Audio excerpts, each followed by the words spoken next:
Hey guys and welcome back to my YouTube channel. My name is Ishan Shavasti and I hope you all are doing great. So guys, आज हम लोग political theory पढ़ने वाले हैं class 11th की, जिसमें हम नया चैप्टर पढ़ने वाले हैं जिसका नाम है सोशल जस्टिस. आज की वीडियो में हम ये सारे टॉपिक्स कवर करेंगे और ये वीडियो का पार्ट ए होगा. So let's begin with our first topic, that is introduction.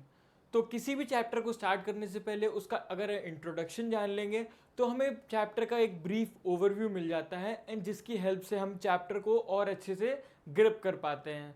तो इंट्रोडक्शन स्टार्ट करते हैं. इस चैप्टर में बेसिकली हम जस्टिस के बारे में बात करेंगे. तो जस्टिस का क्या मतलब होता है ये हम जानते हैं एक एग्जाम्पल के थ्रू. मान लीजिए ये एक वॉल है और ये 3 बॉक्सेस हैं. इक्वालिटी क्या कहेगी कि सबको इक्वल बॉक्सेस बांट दिए जाएं. सो ये जो लंबा इंसान है इसको तो एक बॉक्स की भी ज़रूरत नहीं है बट स्टिल इसको बॉक्स मिला हुआ है.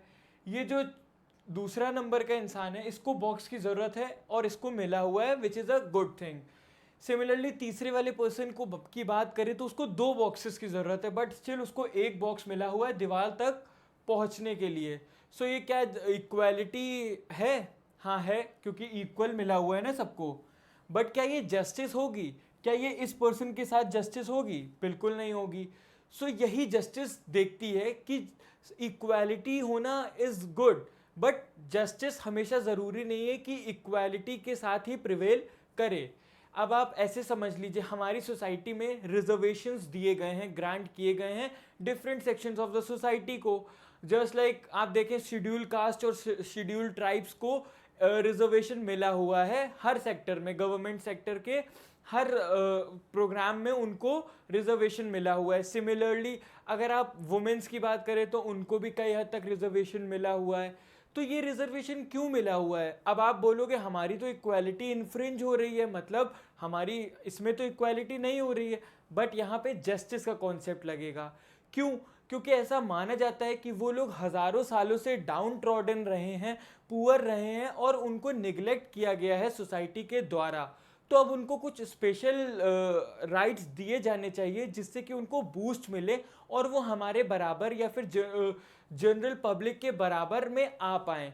उसके लिए उनको स्पेशल रिजर्वेशन ग्रांट किया गया है और यही जो है ग्रांट ये कौन देता है? जस्टिस देती है और जस्टिस देखती है इसके बारे में.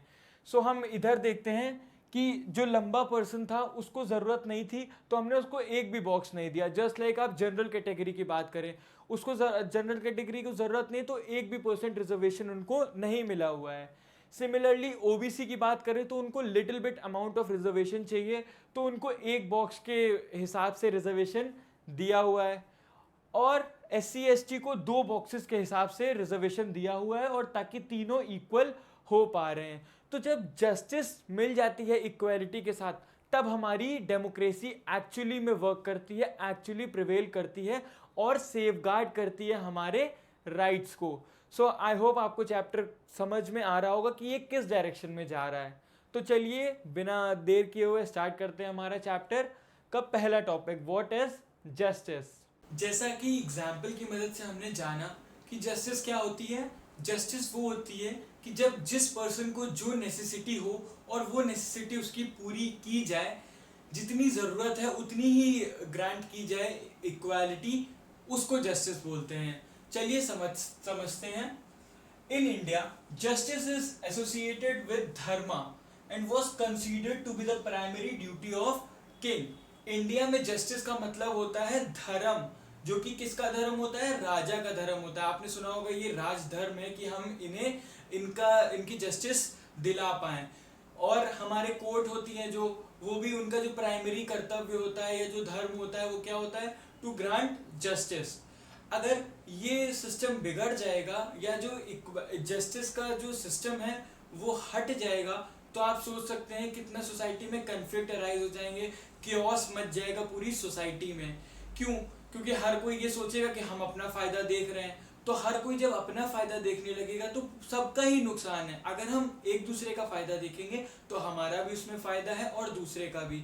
अगर हम सोचें कि हम दूसरे के घर में कचरा डाल देंगे और हम फिर अगले दिन वो हमारे घर में भी तो कचरा डालेगा, तो इससे दोनों का ही नुकसान है।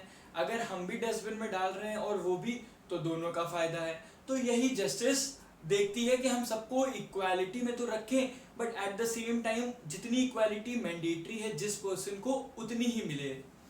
इसके अलावा इन चाइना कॉन्फ्यूशियस, ये कौन थे, एक फेमस फिलोसोफर थे। इन्होंने बताया कि किंग की क्या ड्यूटी होती है, कि किंग को देखना होता है कि कौन सा पर्सन रॉन्ग डूअर है उसको सजा दो, और जो पर्सन अच्छा काम कर रहा है उसको बढ़ावा दो। यही एक कर्तव्य होता है राजा का, या फिर अगर प्रेजेंट सिनेरियो की बात करें तो प्राइम मिनिस्टर का। तो ये जस्टिस होगी क्या, ये एंशियंट टाइम में तो भले ही प्रिवेलेंट होगी या अच्छे से वर्क किया होगा, बट प्रेजेंट सिनेरियो में इट इज नॉट एप्लीकेबल।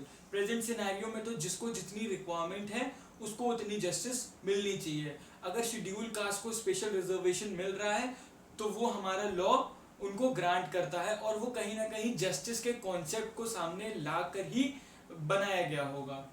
इसके अलावा Socrates point of view regarding justice.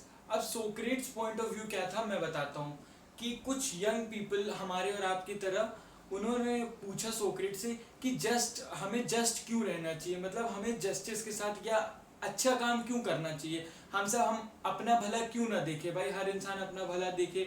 तो उन्होंने ये बताया कि अगर हर कोई अपना अपना भला देखने लगेगा तो सबका ही नुकसान है। कैसे, जैसा मैंने अभी आपको एग्जांपल गार्बेज का दिया था, सिमिलरली अगर हर कोई अगर डॉक्टर बोले कि सिर्फ मैं अपने ही घर वालों का इलाज करूंगा तो क्या होगा, सबके लिए मुसीबत आ जाएगी। पुलिस बोले कि मैं सिर्फ अपने ही घर वालों की प्रोटेक्शन करूंगा तो क्या है, सबको ही प्रॉब्लम फेस करनी पड़ेगी। तो इसीलिए ये कॉन्सेप्ट है जस्ट का, कि हमें जस्ट रहना चाहिए, हमें अपना ही नहीं पूरी सोसाइटी का वेलबींग सोचना चाहिए। इसके अलावा the idea of justice involve giving each person what he deserving को वो मिलना चाहिए। ऐसा ना हो कि आप रिजर्वेशन तो रख रहे हो बट जो जनरल कैटेगरी में डिजर्विंग है उसको भी ना मिल पाए। तो ये कॉन्सेप्ट नहीं होना चाहिए। जस्टिस मतलब हर तबके के हर लोगों के साथ जस्टिस होनी चाहिए एक कंट्री में, and that is what the principle of justice is all about. So now हमारा ये टॉपिक कंप्लीट हो गया है। आई होप आपको जस्टिस का कॉन्सेप्ट समझ में आया होगा। हमारा नेक्स्ट टॉपिक देखेंगे equal treatment for equals. Equal treatment for equals, इसका क्या मतलब हुआ?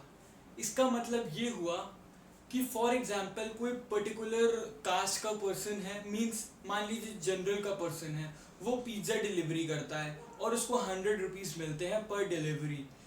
तो ऐसा नहीं कि शेड्यूल कास्ट का पर्सन भी सेम वर्क करेगा तो उसको 50 रुपये मिलने चाहिए या कम रुपए मिलने चाहिए, उसको भी उतने ही रुपए मिलने चाहिए क्योंकि वो भी वही सेम वर्क कर रहा है। तो ये होता है equality for among the equals.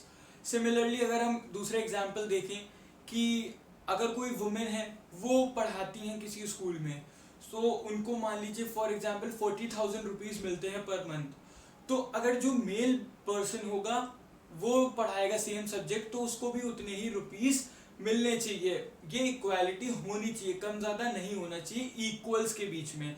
अब उसी जगह कोई अनक्वालिफाइड बंदा है या बंदी है, वो पढ़ाने लग रही है जाके स्कूल में और वो उनको 20,000 रुपीज़ ही मिलते हैं, तो वो ये क्लेम नहीं कर सकती कि हमें मेरे साथ इक्वालिटी नहीं हुई है, क्योंकि आप इक्वल नहीं हैं। इक्वल्स मीन्स उनको उन दोनों की कंपैटिबिलिटी या फिर हम बोल सकते हैं सब्जेक्ट्स और डिग्री सेम होनी चाहिए, तभी वो इक्वल्स कहलाएंगे। चलिए और अच्छे से समझते हैं। Apart from equal rights, principle of treating equals equally would require no discrimination on the ground of class, caste, race और gender।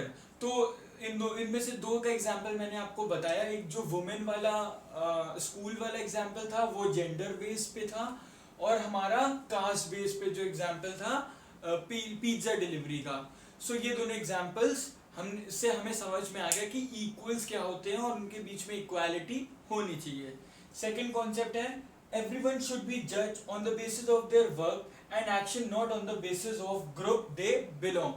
अब मान लीजिए कोई शेड्यूल ट्राइब का इंसान है, वो बहुत अच्छा लिटरेरी वर्क करता है या बहुत अच्छा सिंगिंग करता है या करती है, तो उसको इस बेस पे जज नहीं करना चाहिए कि वो शेड्यूल टाइप का इंसान है, बल्कि उसका टैलेंट देखना चाहिए और उसे एडमायर करना चाहिए कि उस ग्रुप में होकर भी वो इतना टैलेंटेड पर्सन है. So this is what we are talking about in justice. Justice ये इंश्योर करती है कि जो पर्सन डिजर्विंग है उसको राइट्स मिले और वो उसको बढ़ावा भी मिले, उसको अपग्रेडेशन हो पाए. हमें जजमेंटल नहीं बनना है, जैसा कि इंडियन सोसाइटी का नेचर है कि हम देखते ही एट फर्स्ट इंस्टेंस जज कर लेते हैं सामने वाले को. ये नेचर हमको हटाना पड़ेगा, तभी इक्वल ट्रीटमेंट फॉर इक्वल का कॉन्सेप्ट पूरा होगा. अब मान लीजिए कोई पर्टिकुलर पर्सन है, वो चाय बेचता है, तो हमें उसको छोटी नज़रों से नहीं देखना है कि ये तो सिर्फ चाय बेचता है, ये पढ़ नहीं पाए होंगे इसलिए चाय बेच रहे हैं. हो सकता है उनका प्रोफेशन हो, वो उनको अच्छा लगता हो इसलिए कर रहे हो. तो हमें ये जज नहीं करना है. अब आज प्रेजेंट डे आप देख लीजिए, टी सेलर हमारे प्राइम मिनिस्टर हैं. सो आप देख सकते हैं कि सोसाइटी हमारी कितनी इवॉल्व कर रही है. अभी करना बाकी है बट कई हद तक इवॉल्व करा है ड्यू टू कॉन्स्टिट्यूशन. कॉन्स्टिट्यूशन ने ये जो हमें जस्टिस का कॉन्सेप्ट दिया है, इसी की मदद से ही हम ये सामने ला पा रहे हैं लोगों के, और लोगों को समझ में आ रहा है इसका कॉन्सेप्ट. अब हमारा थर्ड टॉपिक देखेंगे जो कि है प्रोपोर्शनेट जस्टिस. ये इक्वालिटी के सिनेरियो से एकदम अलग होती है. क्यों? इक्वालिटी में हम किसकी बात करते हैं कि हम सबको इक्वल जस्टिस दिला पाएंगे या सबको हम सेम राइट्स प्रोवाइड करेंगे. बट प्रोपोर्शनेट जस्टिस ये नहीं देखती है, वो ये देखती है कि कौन डिजर्व करता है कितने ज़्यादा राइट्स. अगर हम बात करें एग्ज़ाम्स की, तो सारे ही स्टूडेंट्स एग्ज़ाम के लिए मेहनत करते हैं, सारे ही स्टूडेंट्स एग्ज़ाम हॉल में बैठते हैं जाके और सारे ही मेहनत से अपना पेपर लिखते हैं. तो क्या सब कोई फर्स्ट आ जाता है? नहीं. ये तो उस हिसाब से होता है जिसने क्वालिटी आंसर्स लिखे होते हैं या जितना अच्छा शार्प एंड इफेक्टिव वर्क किया होता है. तो सिमिलरली ये प्रोपोर्शनेट जस्टिस इंश्योर करता है कि किसको कितने अमाउंट में राइट दिया जाएगा. चलिए और क्लियरिटी से समझते हैं. Equal treatment is not the only principle of the justice. Means equal principle only principle नहीं है. यहाँ पे proportionate justice भी matter करती है when it comes to equality और justice for the people. Proportionate justice means the degree of effort a person has put in. Means जो person जितना ज़्यादा degree of effort लगाएगा उसको उतने ही beneficial results मिलेंगे. For justice in a society, the principle of equal treatment needs to be balanced with the people of proportionality. Means ये जो concept है इसको बैलेंस रखना पड़ेगा उन पीपल के लिए जो कि पीपल डिजर्विंग है या प्रोपोर्शनेट पीपल हैं. इक्वल्स के बीच में तो हमें इक्वालिटी रखनी है, बट व्हाट अबाउट द अनइक्वल्स? जो पीपल ज़्यादा क्वालिफाइड हैं तो क्या हम उनको भी उतने ही उसी पॉइंट ऑफ व्यू से देखेंगे? नहीं. उनको अपर स्टैंडर्ड्स मिलने चाहिए because they deserve it. And that is what the concept of proportionate justice is. अगर कोई पर्सन ज़्यादा डिजर्व करता है तो उसको उतने ज़्यादा राइट्स मिलने चाहिए. चलिए एक एग्जांपल से समझते हैं. Policeman may not always get a reward which is just if we look to the other society members. अब आप देखते हैं पुलिस मेंबर्स जो होते हैं, जो पुलिस होती है हमारी, वो कितना डेंजरस वर्क में इन्वॉल्व होती है. थीव्स को पकड़ना, कई बार क्रिमिनल्स होते हैं, बहुत बड़े बड़े टेररिस्ट होते हैं, उनको पकड़ना. तो उनको हमेशा ही रिवॉर्ड नहीं मिलता है. क्यों? क्योंकि वो उनकी ड्यूटी मानी जाती है. सिमिलरली कुछ ऐसे लोग होते हैं जो कोल माइंस में वर्क करते हैं, वहाँ पे खदानों में कई बार डेंजरस एसिड्स पाए जाते हैं जिनकी वजह से उनकी मौत भी हो जाती है. तो उस सिनेरियो में अगर हम देखें तो इनके साथ भी जस्टिस हो रही है क्योंकि they are paid for their services and they don't require reward every time. Sometimes they got reward, sometime इनको रिवॉर्ड मिलता है जब बहुत ज़्यादा डेंजरस वर्क में इन्वॉल्व हो जाते हैं और उसमें केस सॉल्व हो जाता है. तो यही प्रोपोर्शनेट जस्टिस, आप अगर टर्म्स में पूछें या समरी जाने तो प्रोपोर्शनेट जस्टिस स्किलफुल पर्सन के लिए बहुत ज़्यादा हेल्पफुल होता है उनको उनके राइट्स दिलाने में. चलिए अब हमारा नेक्स्ट टॉपिक देखेंगे, recognition of special needs.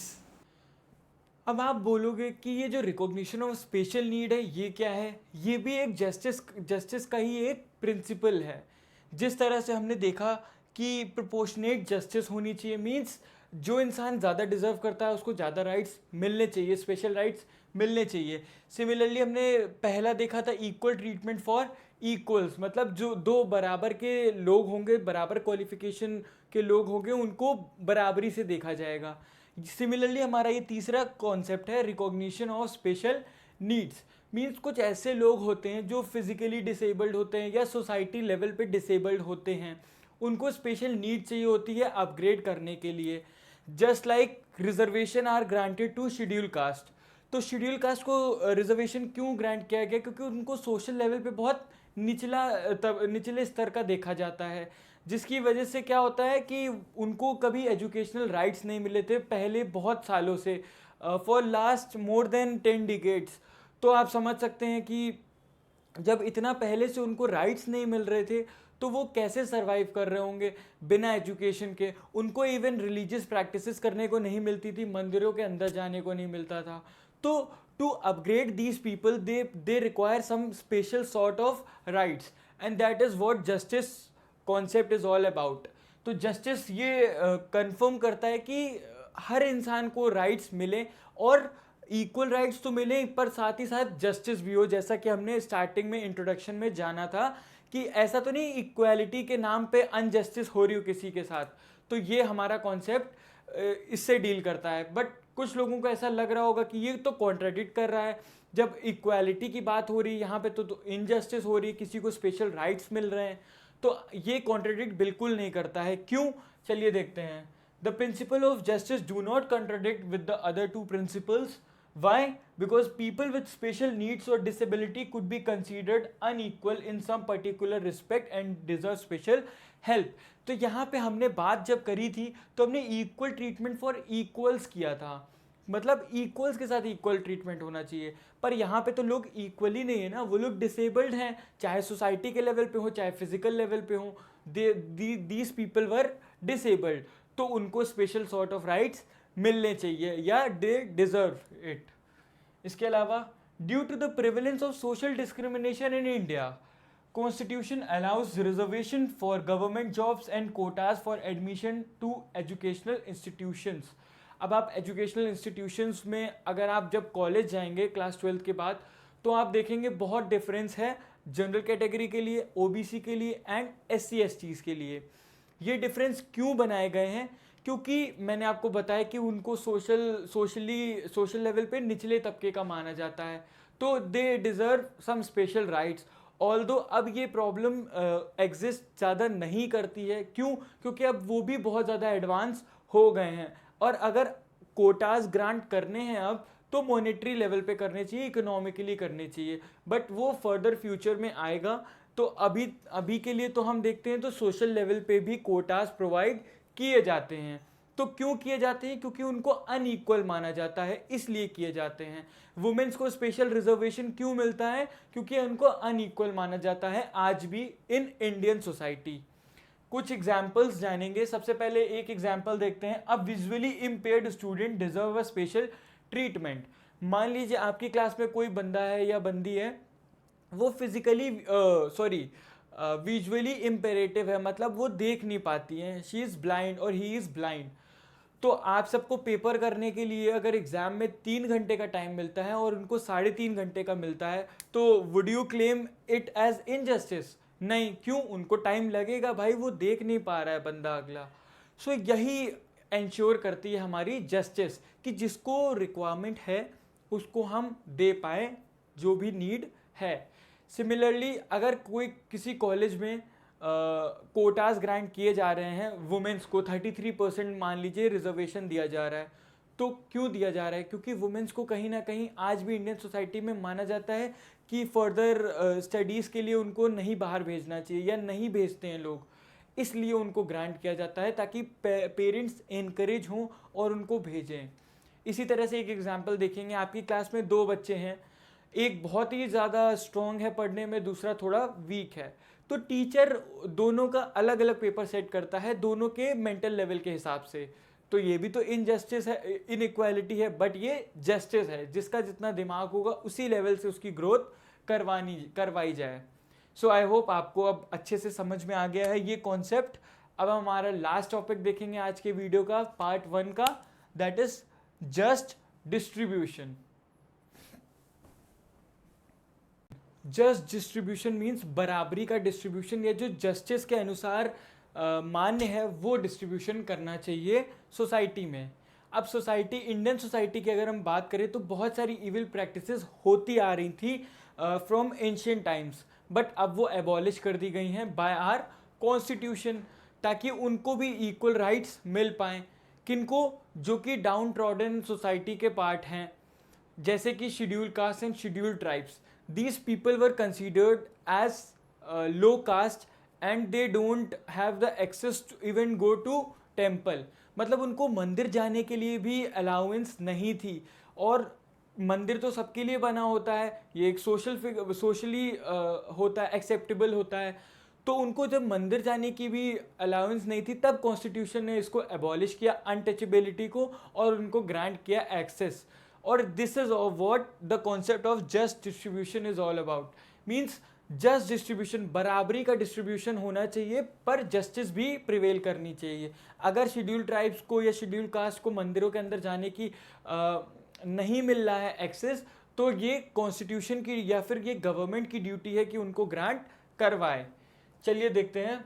A country requires both social justice and just distribution. सिर्फ सोशल जस्टिस या सिर्फ जस्ट डिस्ट्रीब्यूशन से काम नहीं चलेगा, ये दोनों ही प्रोसीजर्स या दोनों ही कॉन्सेप्ट हैंड इन हैंड चलते हैं या वर्क करते हैं। In our country constitution abolished untouchability to promote social justice. हमारी कंट्री ने क्या एबॉलिश किया? अनटचेबिलिटी को एबॉलिश किया। क्यों? ताकि सोशल जस्टिस का कॉन्सेप्ट प्रिवेल कर पाए।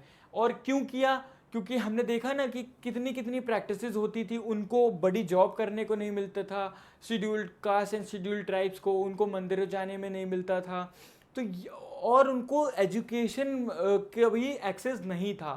तो ये तो गलत चीज़ है ना, एजुकेशन सबके लिए बनी है, सबके लिए बराबर है, तो उनको भी राइट्स ग्रांट मिले, इसलिए गवर्नमेंट ने ये पॉलिसी निकाली।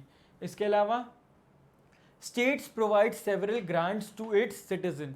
अब जो डिफरेंट, आपने directive principle of state policy में देखा होगा कि इस कॉन्सेप्ट में क्या होता है कि जो स्टेट होता है उसको पता होता है कि उसके स्टेट में किस चीज़ की एक्सेस है और किस चीज़ की कमी है, तो वो दोनों ही चीज़ को ध्यान में रखकर अपने सिटीजन के वेलफेयर के लिए पॉलिसीज़ इंट्रोड्यूस करता आ रहा है। सिमिलरली अगर आप ये कहें कि इस स्टेट ने तो इतना टैक्स कम किया है या इतने सब्सिडी प्रोवाइड की है, हमारे स्टेट ने हमको सब्सिडी नहीं प्रोवाइड की, तो वो उस स्टेट के नीड के हिसाब से है, उस स्टेट की रिक्वायरमेंट के अनुसार है। तो हम वही देखेंगे जो जस्ट है, मीन्स जो वेलफेयर करने के लिए रिक्वायरमेंट है और जो जस्टिस के साथ प्रिवेल करता है। इसके अलावा To acknowledge the concept of just distribution, one must provide the help to least privileged member in the society। तो जस्ट डिस्ट्रीब्यूशन कब होगा? मीन्स बराबरी का डिस्ट्रीब्यूशन या जस्टिस वाला डिस्ट्रीब्यूशन कब होगा सोसाइटी में? जब हम पुअर और डाउन ट्रॉडन को अपग्रेड करने के बारे में सोचेंगे और उस पर एक्शंस लेंगे। सो ये था हमारा आज का पार्ट। आई होप आपको वीडियो अच्छा लगा होगा। If you like my video, give this video a big thumbs up and also don't forget to subscribe my channel। अपने दोस्तों के साथ भी शेयर करो, फैलाओ वीडियो को, and stay tuned for the next part।